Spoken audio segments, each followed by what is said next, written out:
Bendito el nombre del Señor. Vamos a irnos a Segunda de Tesalonicenses, capítulo 2. Gloria a Dios.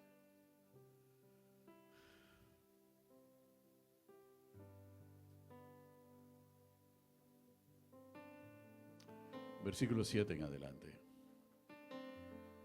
Capítulo 2, versículo 7 en adelante de Segunda de Tesalonicenses. Amén. Gloria a Dios. Dice la palabra del Señor de la siguiente manera, en el nombre del Padre, del Hijo y en la comunión del Espíritu Santo.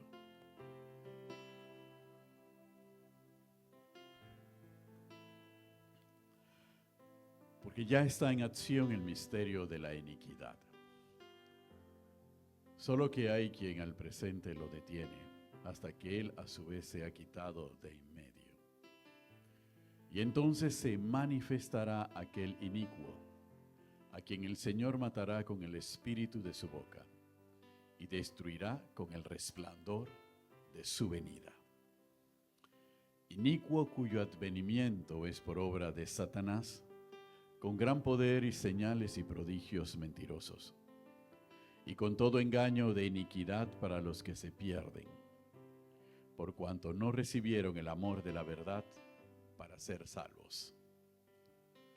Por eso Dios les envía un poder engañoso, para que crean la mentira, a fin de que sean condenados todos los que no creyeron a la verdad, sino que se complacieron en la injusticia. Señor y Dios Padre Todopoderoso, alabamos y glorificamos tu nombre y te damos gracias por tu palabra.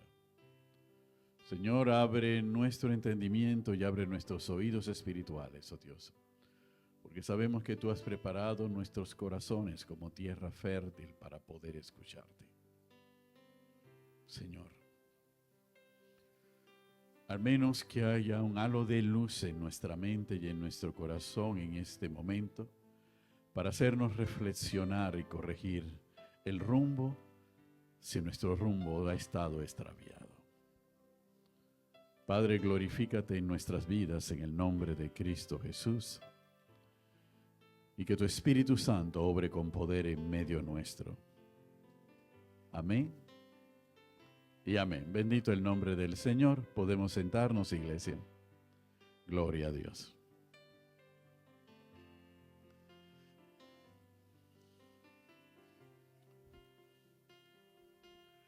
Amén. Cuando nos toca hablar de la palabra del Señor y en este concepto de la palabra del Señor en Segunda de Tesalonicenses, el título que tiene ese capítulo 2 en las Biblias, en la versión Reina Valera, es La manifestación del hombre de pecado. Ahora, cuando uno se pregunta, también cuando el Espíritu Santo habla a un predicador o le habla a un maestro, le habla a un profeta, ¿por qué le habla? Porque al final tenemos que llevar y ser portadores de una palabra que parte edificándonos y transformándonos y exhortándonos a nosotros para que luego pueda edificar y exhortar al pueblo. Amén. Y esta situación es importante y es particular porque Dios nos está advirtiendo. Dígale al que está en su lado, Dios nos está advirtiendo. Y su misericordia para conmigo, dígale, su misericordia para conmigo y para contigo es hacernos entender cómo pasan las cosas y por qué pasan las cosas. Amén. Porque Dios no quiere que el pueblo perezca. ¿Cuántos dicen amén? Dios quiere nuestra salvación. Por eso cuando Dios nos envía profeta y nos manda una palabra profética, no es para que nosotros nos sentamos apachurrados, sino es para que nosotros procedamos al arrepentimiento porque Dios quiere nuestra salvación. ¿Cuántos dicen amén? Aleluya. Por eso Dios da esta palabra que cuando ustedes la vean detenidamente se darán cuenta que es una continuidad de la palabra profética que acabamos de escuchar todos. Y que nos ayuda a todos. Aún los que están aquí por primera vez, esta palabra también es para ustedes. Amén. La palabra que acabamos de recibir es para nosotros y la que el Señor seguirá dándonos también es para nosotros. Amén. Pablo, por el Espíritu, le escribe a la iglesia de Tesalónica sobre una serie de situaciones y una serie de acontecimientos. Cosas que perturbaban la vida y el corazón de la iglesia en Tesalónica. ¿Por qué perturbaban la vida y el corazón de la iglesia en Tesalónica? Porque la iglesia de Tesalónica vivía ansiosa. La ansiedad siempre surge por lo que va a pasar. La ansiedad siempre surge por lo que viene en el futuro. La ansiedad surge porque queremos saber qué vamos a hacer en el futuro, qué va a pasar en el futuro y cómo vamos a quedar nosotros en el futuro. Porque vemos todo con incertidumbre. Y entonces, como vemos todo con incertidumbre, la ansiedad nos carcome. Y la ansiedad es algo que a veces no nos deja dormir, no nos deja concentrarnos y nos hace rumiar permanentemente para ver cómo nosotros podemos saber y qué tenemos que tener para estar preparados para las cosas y qué cosas tenemos que hacer para evitar lo que pueda transformarse en una calamidad o en una tragedia para nuestra vida. ¿Cuántos dicen amén? Esa era la condición de la iglesia en Tesalónica. Sin embargo, la palabra, y Dios le habla a Pablo para que Pablo le comunique a la iglesia de Tesalónica, tal vez no sea la palabra más agradable que Tesalónica quería escuchar. Porque la palabra que Dios le da a Pablo para que le diga a la iglesia de Tesalónica refleja mucho de lo que a nosotros como seres humanos, a todos, nos puede acontecer. Y algunos le pueden estar viviendo en esa condición. ¿Y sabe cuál es el problema? Que cuando se está viviendo en esa condición, uno no sabe que está en esa condición. Uno niega que se encuentra en esa condición.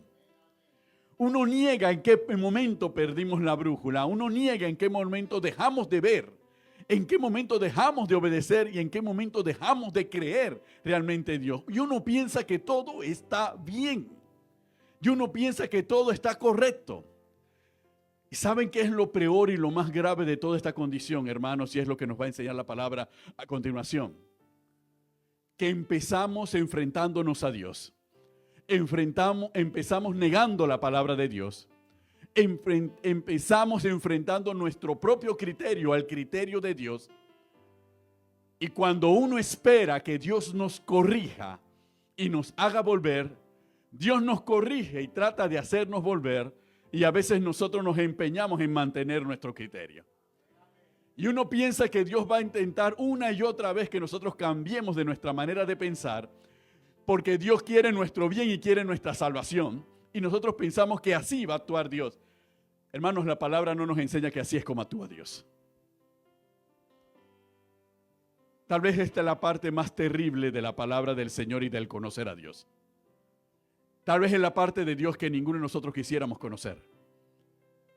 Y tal vez es la parte de Dios que tal vez la única manera en que la lleguemos a conocer será en el juicio final. Pero este es Dios. Ese es el Dios de la palabra. Cuando Pablo les dice a la iglesia, le empiezan a dar a la iglesia lo que es el misterio de la iniquidad. Y le habla del inicuo cuyo advenimiento es por obra de Satanás. Y le dice que con todo engaño y iniquidad para los que se pierden por cuanto no recibieron el amor de la verdad para ser salvos. Dice en el versículo 11, y ahora escuchémoslo detenidamente. Por esto Dios les envía un poder engañoso para que crean la mentira. Hermanos, es Dios quien envía el poder engañoso. Cuando yo en mi corazón determino enfrentarme a Dios y a su voluntad, cuando yo determino no hacer lo que dice la palabra, no seguir el consejo del Espíritu Santo, cuando Dios me advierte y Dios me llama la atención y me trata de exhortar a que cambie, a que vea que estoy equivocado, a que estoy errado, y yo me empeño en seguir en mi propio punto de vista y me apoyo en mi propia sabiduría, entonces Dios dice, como te gusta la maldad, como te gusta la injusticia, como te gusta desobedecerme, como te gusta enfrentar tu criterio a mi criterio, ahora yo te pongo un espíritu engañoso para que de ahora en adelante vivas en la mentira. Eso es lo que está diciendo la palabra. Y es cuando uno se pregunta, pero este no es el Dios que yo creía que era. No, este sigue siendo el Dios en que tú y yo creemos. Este sigue siendo el mismo Dios. Pero aquí estamos viendo la justicia plena de Dios y la soberanía plena de Dios actuando. Y Dios te está diciendo a ti y a mí que está bien que por ignorancia yo no quiero hacer lo que dice su palabra. Está bien que yo no quiera obedecer su palabra por ignorancia. Pero pasa el tiempo de la ignorancia en donde los ojos están abiertos y lo hacemos conscientemente. ¿Sabes qué, Señor? No me da la gana. No me da la gana de congregarme, no me da la gana de perdonar a mi prójimo, no me da la gana de amar a mi prójimo, no me da la gana de dejar de murmurar contra mi prójimo, no me da la gana de seguir mintiendo, de dejar la mentira, no me da la gana, Señor.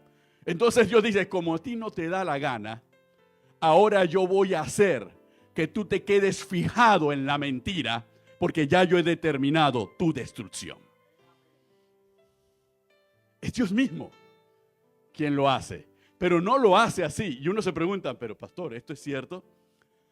Cuando en el libro de Éxodo capítulo 5, Dios envía a Moisés y a Aarón delante de Faraón, Faraón toma una decisión ante la petición de Aarón y Moisés mandado por Dios.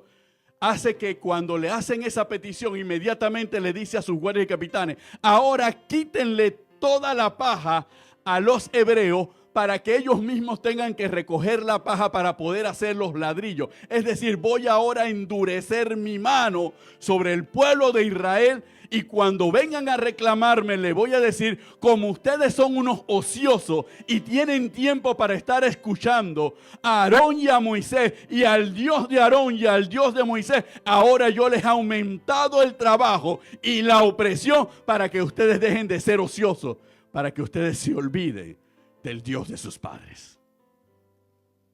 Eso lo dice en el capítulo 5. Pero ¿saben lo que ocurre en el capítulo 9? Dios le dice a Moisés y a Aarón, ahora vayan a la presencia de Faraón, porque ahora yo voy a endurecer el corazón de Faraón. Yo voy a endurecerlo, ¿por qué? Porque él ha demostrado que él está en contra mía. Y como él quiere pelear conmigo, ahora yo no lo voy a dejar que escape ni que se arrepienta. Ahora yo le voy a endurecer el corazón, porque yo me voy a glorificar sobre él y sobre todo Egipto. Y lo voy a poner por ejemplo durante todas las generaciones. ¿Qué pasó? Se acabó el Dios de amor. Hermanos, a veces nosotros no nos damos cuenta el camino peligroso que transitamos con nuestras actitudes. A veces no creemos el camino peligroso que nosotros transitamos. A veces no advertimos que delante de nosotros, como delante del profeta Balaam, hay un ángel con una espada desenvainada. A veces pensamos que Dios todas nos las va a pasar. A veces pensamos, todavía tengo tiempo de arrepentirme y de dejar de hacer lo que estoy haciendo. Pero a veces pensamos, mantengo mi criterio, hago lo que me da la gana, vivo el evangelio como a mí me parece y sigo haciendo lo que me da la gana y ¿saben qué? No me ha ido mal. Y pensamos que eso va a permanecer. Pero llegará el punto, por eso es que digo, ni siquiera nos daremos cuenta. Alberto Einstein, que había leído tanto la Torá como la Biblia cristiana. Alberto Einstein era judío. Alberto Einstein dijo, cuando mueras, tú no sabrás que moriste. Los que queden vivos, esos serán los únicos que se darán cuenta de que tú moriste. Pero tú no sabrás que moriste.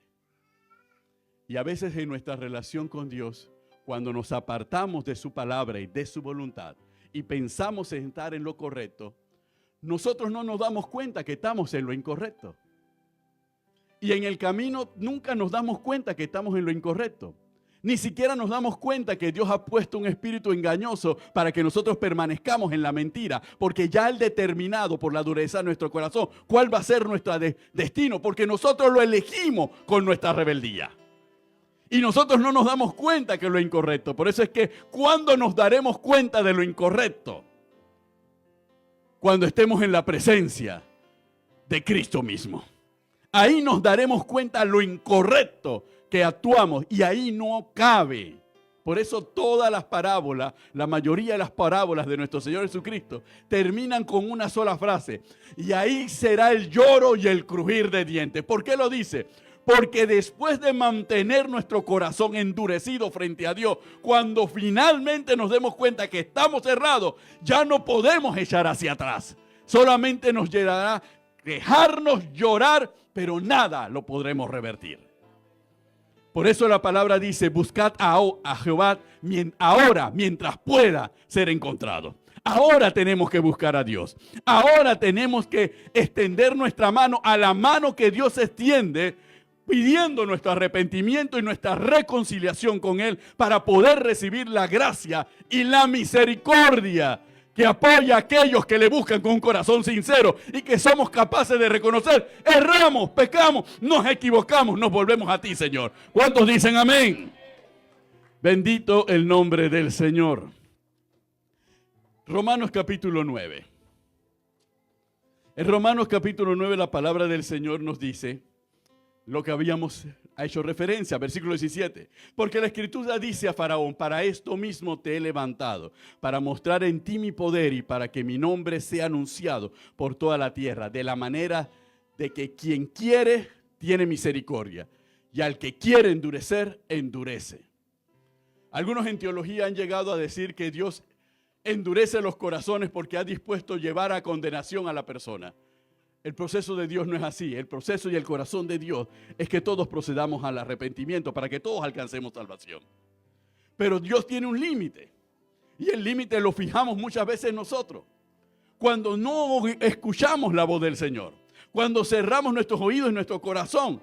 Cuando Cristo está tocando a la puerta de nuestro corazón y nosotros decidimos no abrir. Porque nosotros consideramos que estamos bien. Cuando eso ocurre en nuestra vida, nosotros mismos nos estamos presentando y nos estamos presentando como candidatos para perdición. Dios no lo eligió, lo elegimos nosotros. Así que como nosotros nos podemos preparar, y todos estos meses hablamos de preparación para la tierra prometida y preparación para la salvación, de la misma manera también nos podemos estar preparando para la condenación. Y todo depende de nosotros. Hermanos, todo está en manos de nosotros. Eso es lo que nos permite comprender una de las escrituras también más complejas de la palabra del Señor que está en el libro de Apocalipsis. Porque al final del libro de Apocalipsis, Dios dice de la siguiente manera, de una manera tajante, ¿sabes qué? El que sea impío siga practicando su impiedad todavía. Y el que sea justo siga viviendo en la justicia todavía. Es como si Dios nos dijera, ¿saben qué? Vivan como les dé la gana, ya la decisión está tomada. Eso es lo que está diciendo. Ya yo les he dado la palabra. Me he encarnado y me he hecho hombre. He muerto en la cruz para redimirlos de la maldición del pecado y de la ley. Les he negado la oportunidad de una vida eterna. Les he hablado, les he dado dones, he derramado mi Espíritu Santo en sus corazones para mostrarles la verdad y para formar mi fruto en ustedes, para que ustedes sean iguales a Cristo. He hecho todo lo necesario. Si aún con eso ustedes disponen seguir viviendo en la impiedad, vivan en la impiedad. Y si disponen vivir en la justicia, pues vivan en la justicia. Pero todas las decisiones ya están tomadas. Entonces, cuando nosotros nos damos cuenta de la naturaleza de la palabra del Señor, entonces comprendemos por qué en Romanos capítulo 1, versículo 32, Dios muestra otro ejemplo. Esto es porque Dios muestra los ejemplos y a veces los pasamos por alto, lo vemos como una historia diferente. En capítulo 1, versículo 32, la palabra del Señor nos dice lo siguiente en esta referencia y lo más medular. Consentir con los que lo practican. No solamente pecar, sino disfrutar el pecado.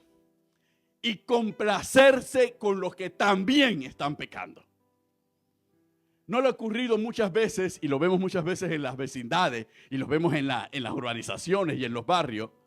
Ok, mi hija metió la pata. Perfecto. Pero oro para que la hija de la vecina también la meta. Y cuando la mete, yo me doy cuenta que la va a meter, en vez de llamar a la vecina para que se detenga y intervenga, yo la apoyo para que ella caiga. ¿Y cómo lo justifico? ¿Ahora qué van a hablar? Si mi hija resbaló, la tuya también. Esa gente no solamente se complace con el pecado propio, sino que también disfrutan el pecado ajeno. Esos no son los estorbos para que el hermano que está al lado peque. Esos son los que ayudan al hermano a que peque, a que protegen al hermano a que peque. Ellos no se conforman con ellos murmurar y proferir maldiciones y malos deseos de otro. Quieren que otros más murmuren con él también y entren en el mismo pecado. Y no se quedan quietos con sus pensamientos, no se comen sus pensamientos, no roen sus propios pensamientos, comparten sus pensamientos de maldad con los demás para que los demás también sean partícipes de su pecado. Eso se complacen en el pecado. Es que a tal nivel de oscuridad espiritual y de ceguera espiritual llegamos cuando no atendemos a la voz del Señor. ¿Cuántos dicen amén? Aleluya, bendito el nombre del Señor. Apláudale, hermano, porque esto también es palabra del Señor. Le decía en la mañana, ¿tomaremos lo bueno y no tomaremos lo malo de parte de Dios? Porque si solamente tomamos lo bueno, las bendiciones y la misericordia de Dios y la gracia del Señor, y no tomamos lo malo como que es lo que nosotros caracterizamos como malo, en la corrección, la disciplina de parte del Señor, la exhortación de parte del Señor, entonces, ¿qué significa? ¿Saben que el perfil de las personas cuando estamos entrando en la fase de rebeldía es precisamente la ceguera espiritual y la sordera espiritual? Ni vemos ni escuchamos. Para nosotros todo marcha viento en popa. Nada está mal. Todo está funcionando bien. Y si alguien nos dice que estamos mal, nosotros le decimos, tú estás equivocado. Mira mi vida está bien. Y respaldamos con eso nuestra conducta y la reforzamos. No tenemos la humildad para reconocer, hemos fallado delante de ti, Señor. Porque para poder servir al Señor y el plan de salvación, tenemos que ser humildes. En el capítulo 3 del Evangelio de Juan, versículo 19, la palabra del Señor nos dice de la siguiente manera, y vamos a irnos a Juan capítulo 3, versículo 19. Dice la palabra de la siguiente forma. El versículo que más conocemos de este capítulo 3 es el versículo 16, que es el que más nos gusta. Amén. Porque de tal manera amó Dios al mundo, etcétera, etcétera, y ahí nos quedamos. Sin embargo, el versículo 19 dice de la siguiente manera. Y esta es la condenación, que la luz vino al mundo y los hombres amaron más las tinieblas que la luz, porque sus obras eran malas. De nada sirve el versículo 16 si nosotros no nos encontramos en una condición diferente a la del versículo 19. ¿Por qué? Porque Cristo es la luz del mundo. Y si nosotros aceptamos a Cristo como Señor y Salvador, nosotros estamos diciéndole al Señor, Señor, estamos expuestos ante ti con nuestras virtudes y con nuestros pecados. Aún muéstrame, Señor, los pecados que a mí mismo me son ocultos. Aún muéstrame aquellos en los que yo pienso que estoy bien y en realidad estoy mal. Porque yo he venido a la luz. Menos motivadores, y algunos calificaban uno de estos más aburridos que nosotros teníamos en el centro bíblico, en el tabernáculo de la fe, siempre hacía énfasis en una parte de Dios, en una característica, en una cualidad de Dios, que no hay nadie que pueda detener su mano. No existe nadie que pueda detener la mano de Dios. Cuando Dios toma una determinación, esa se va a cumplir. Punto y final. Y no interesa cuánto hagamos. Esa es la voluntad de Dios. Ese era el versículo que nos enseña la soberanía de Dios. Y Dios sigue siendo soberano en medio de nosotros. Y si este día, inicio de la Semana Santa, Dios nos ha traído un mensaje profético y un mensaje de enseñanza, es para que nosotros comprendamos la importancia de alinearnos a la voluntad del Señor. La importancia de hacer lo más fundamental en nuestra vida como cristiano todos los días, autoexaminarnos. Y no autoexaminarnos con nuestra propia escala de autoexamen. Autoexaminarnos conforme a lo que dice la palabra. La palabra dice cómo tengo que ser yo, cómo tengo que vivir y cómo tengo que comportarme y lo que Dios espera de mí. Con eso yo me hago el autoexamen. Yo no me hago el autoexamen conmigo mismo, con mis propias reglas y por mis propios criterios, porque ¿saben qué? Siempre voy a salir bien.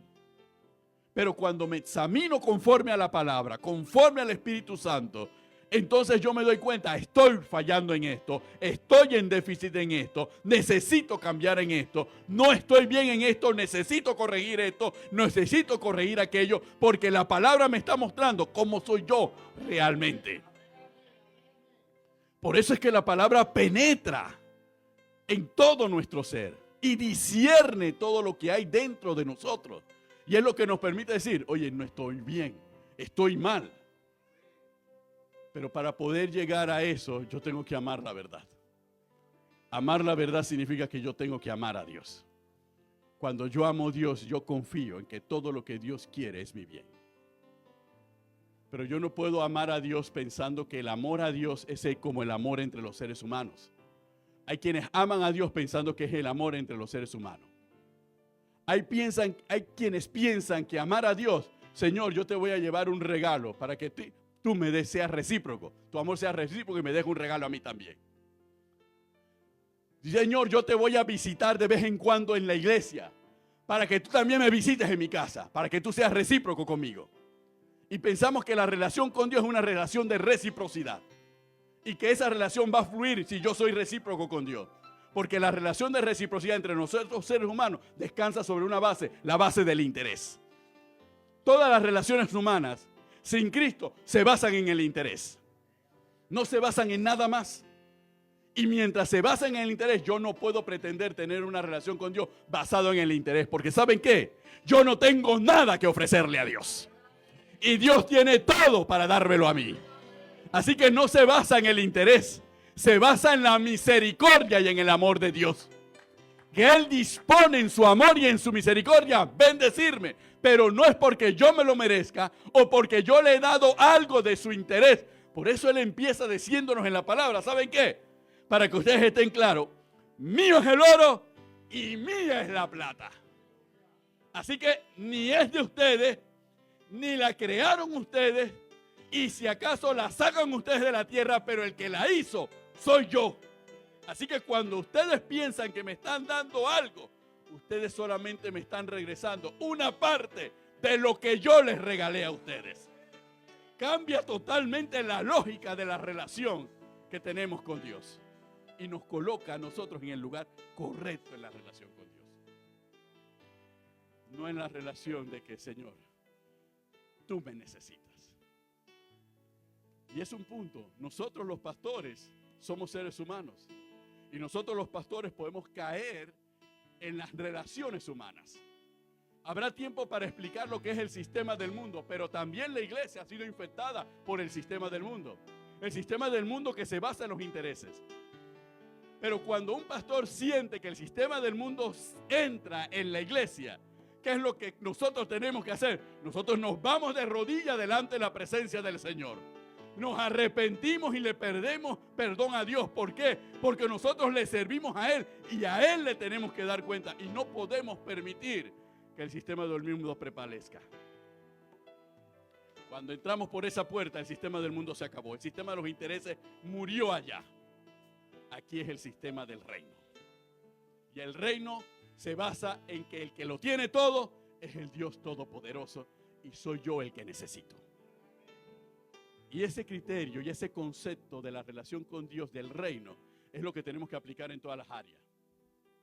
Si Él toca esa batería, Él tiene que saber que Dios no necesita de Él para tocar la batería. Que Él necesita demostrar su amor a Dios tocándole a Dios la batería. Porque Él está sirviendo al Dios Todopoderoso. Porque Dios no necesita de Él. Él necesita de Dios. Cualquiera que sirve, necesitamos servir a Dios porque Él nos llamó para servirle. No podemos pensar que Dios necesita de nosotros. Y como Dios necesita de nosotros, Dios tiene que aguantarnos con todas nuestras marrumancias. Porque eso es mentira.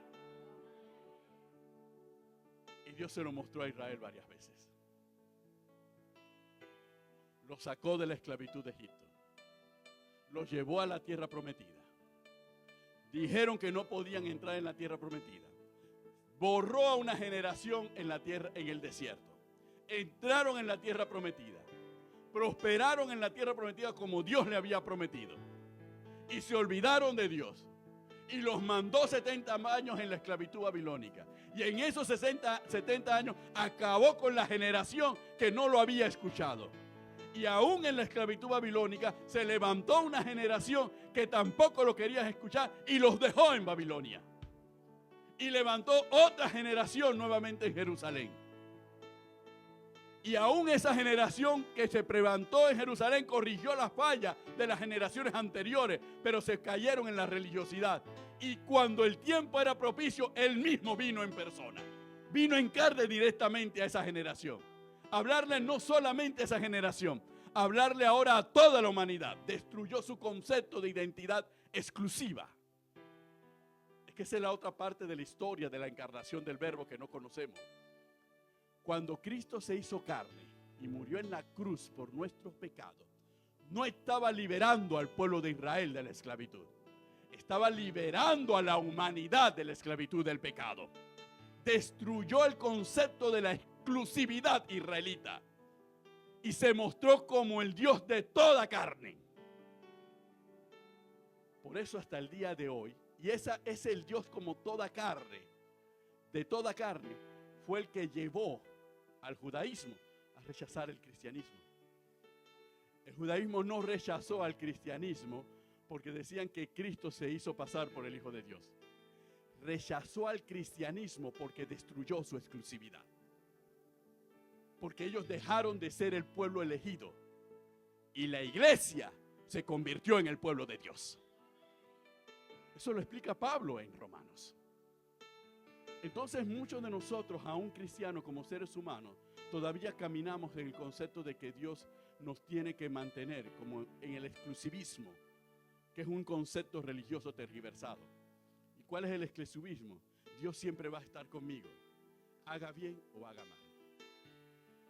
Yo puedo mentir y dañar la vida de quien me dé la gana, pero como yo soy cristiano, Dios siempre va a estar por mí. Y como el otro no conoce a Cristo, sino que es un idólatra, Dios va a estar en contra de él, pero Dios siempre va a estar conmigo. Y Dios no es exclusivista. Por eso se lo tuvo que enseñar a Pedro. Dios no hace acepción de personas. Todos estamos llamados a guardar la fe, a guardar la palabra y guardar la obediencia delante de Dios. Porque todos podemos ser y todos podemos caer de la gracia de salvación que hemos recibido. ¿Cuántos dicen amén? Bendito el nombre del Señor. Gloria a Dios. ¿Cómo evitamos el endurecimiento espiritual? ¿Cómo salimos o cómo evitamos caer en el endurecimiento? ¿Y cómo salimos del endurecimiento? Si esto es posible por la misericordia de Dios. Amando la verdad. Practicando el arrepentimiento diario, lo que acabamos de hacer. Examinando nuestra conciencia, lo que tenemos que hacer todos los días. Cuidarnos de las malas influencias, de las malas conversaciones que corrompen las buenas costumbres y obedeciendo a Dios de manera inmediata. No demorando en obedecerle a Dios, no diciéndole a Dios, me hace falta, no estoy listo. Es obedecerle a Dios de manera inmediata. Cuando nosotros hacemos esto, nosotros nos estamos blindando para librarnos del endurecimiento de corazón o para evitar caer en el endurecimiento de corazón. Porque los signos son claros del endurecimiento. Cuando tú piensas que la palabra dice que tienes que honrar padre y madre y tú no honras padre y madre, simplemente tu corazón está camino al endurecimiento. Tienes que honrar padre y madre, porque Dios no dice en su palabra, hónralo si te cae bien, deshónralo si te cae mal. Dios no dice eso, dice honra padre y madre. Ama a tu prójimo, no dice, no habla de clasificación de prójimo, dice ama a tu prójimo, punto final. Así que tú no puedes entrar en una clasificación. La propia palabra nos dice cómo tenemos que comportarnos. No tenemos que mentir. No le mientas a tu hermano, pero a los de la calle miénteles cuando sean, porque ellos también son unos mentirosos. Porque entonces estamos viviendo una doble vida. Y donde hay doble vida, no hay integridad. Y donde no hay integridad, tampoco hay mover del Espíritu Santo y tampoco hay amor a la verdad. ¿Cuántos dicen amén? Vamos a ponernos de pie, iglesia.